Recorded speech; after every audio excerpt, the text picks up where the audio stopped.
Some videos feel impossible to click off. They have mastered the nuances of psychology to build an irresistible experience that locks you in. In 2026, viewers have more freedom than ever. And so in this video, I'm going to be revealing the 7 hacks I've discovered from hours of research to lock in your viewers' attention, starting with the first reason people leave.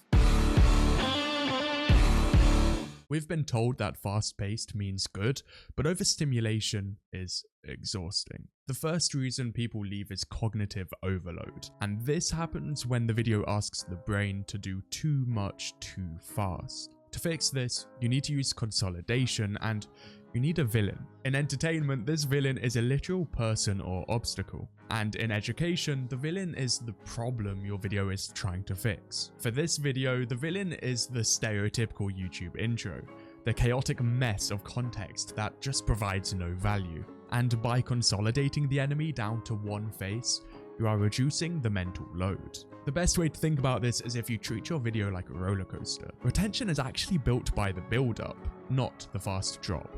So after a technically dense explanation or a high-tension scene, give the brain a breath, a moment to let the idea land. To game it, we first need to understand it, and I kid you not when I say I've spent the past 5 years figuring out the answer to this exact question. What is retention?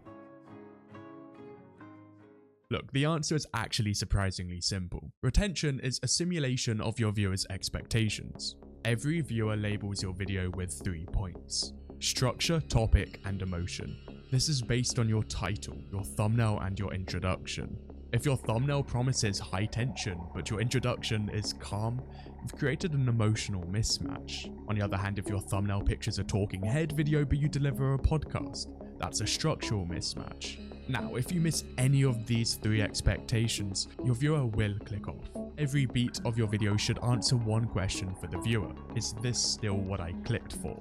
Your job is to eliminate everything that reminds them that they're even watching a YouTube video, and simply fulfill the packaging promise, continuously and fast. And now that that's out of the way, we can go on to my favorite trick.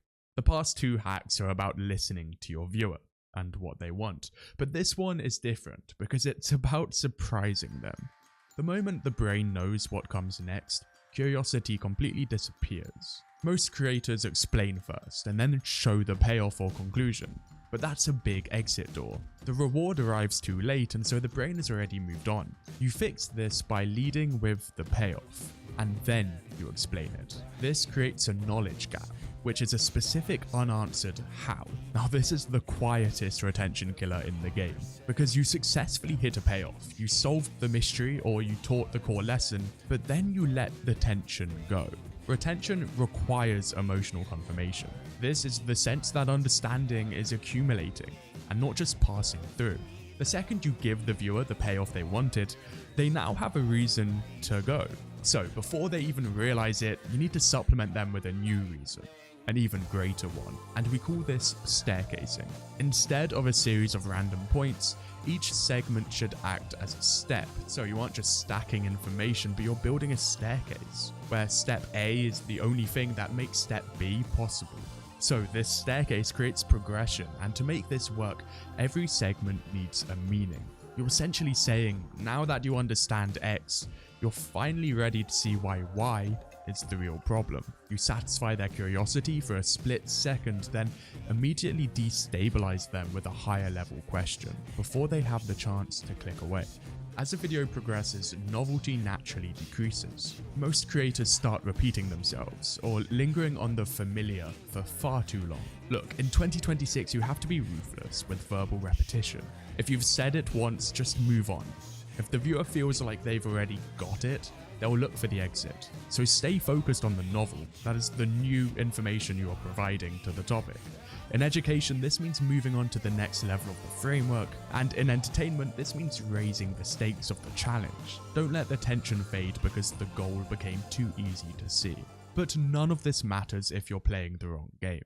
You first have to know which game you're playing. For story-based content, we want passive engagement. The viewer shouldn't have to think at all. They resonate with the character, they fear the villain, and time should disappear because emotion and novelty are driving them.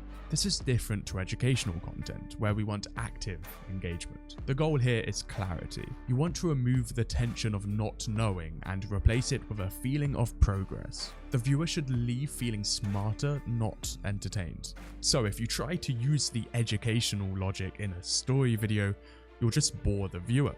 If you use story logic in an educational video without providing clarity, you'll just frustrate them. But now we go on to the final step. The brain is very sensitive to feeling lost. The moment the direction of the video feels vague, the viewer scans for the exit. Your video needs a visible path, not by announcing section 1 or section 2, but by making the progression of the video feel mechanical. And one way we do this is by using micro resets. We change the background music or the camera angle, even the tone of your voice every time you move on to a new step. When direction is clear, attention relaxes. When the viewer knows exactly where they are on the map, they're willing to stay for the whole trip. And so once you treat your attention as guidance rather than persuasion, your channel stops being a gamble and success starts being repeatable.